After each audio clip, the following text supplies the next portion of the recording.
Right. you could tell Vince was definitely liking him more than, just average run-of-the-mill celebrity. He Oh, knew absolutely. he knew Yeah, he was money. absolutely, bro. I definitely think Vince had some big plans and big ideas. I don't know what happened, obviously. That was the thing, bro. Like, I didn't stick my nose in business where it didn't belong, so like that was none of my business. So I have no idea what went down, but I can tell you Shane was married to Tyson backstage.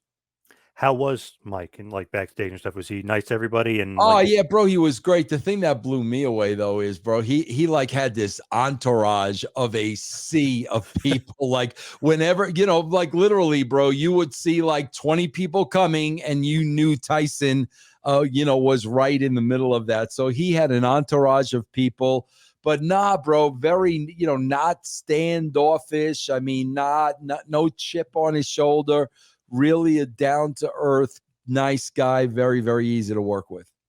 did that entourage think it was a little bit of a shoot when Austin and Tyson are in the ring together and they had that awesome confrontation with Vince in the middle and Vince tries to back him up and they pushed each other? Did his entourage think that was a little bit of a shoot? Because it seemed like some of them were a little, like, antsy. Yeah, no, that's a great point, John. They may have, you know what I'm saying? Either that or they just got carried away with the moment, Yeah. but I think I remember that specifically, exactly what you're talking about. That was like the real, I mean, obviously the Montreal Screwjob, but then that was such a good glimpse into Mr. McMahon, like the heel character, because he's like, Yeah. "You ruined it. You ruined," like he's completely snaps. He's like, "You Bro, that ruined was this." the creative thing, bro. The creative before this, bro, and WWE does it now all the time because they don't have Vince Russo's there anymore. It's very, very, very predictable what they do. So when we had gotten Tyson, and I guess, talent relations, whether it was Pritchard or JR or both of them and Vince, they were instrumental in getting Tyson. So then it comes to creative. Now Vince comes to creative, me and Ed, Mike Tyson, blah, blah, blah, blah, blah, blah, blah. Well, bro, they were all assuming that, Mike Tyson was going to be a baby face in Austin's corner. And I was like, no, bro, like that's what everybody thinks. Let Tyson side with DX, let him rip off the shirt. We see, because everybody's going to assume he's going to buddy up with Austin. Bro, go the other way. Set the stage that people are ready to pop and explode because Tyson's with Austin, and then pull the rug out from under them, have them rip off the shirt. And that's what we wound up doing. But, it's funny, bro. It's like, man, WWE, they always want to do the predictable thing. And like that's what they're doing now again, 100% across the board.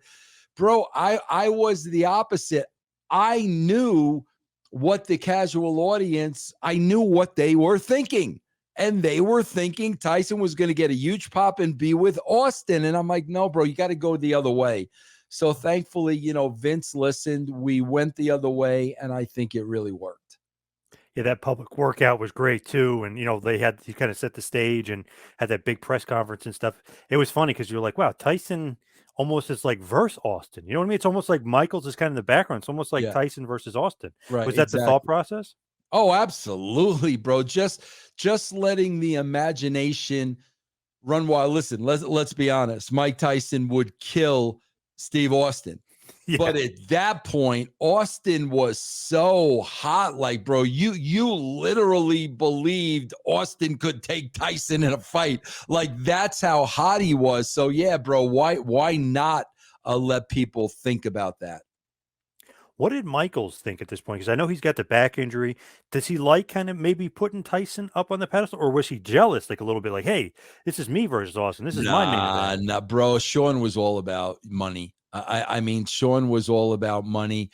Bro, there was such a back history of going into this WrestleMania that like I can really, really talk deeply about because I was smack in the middle of it and things that people don't even know about.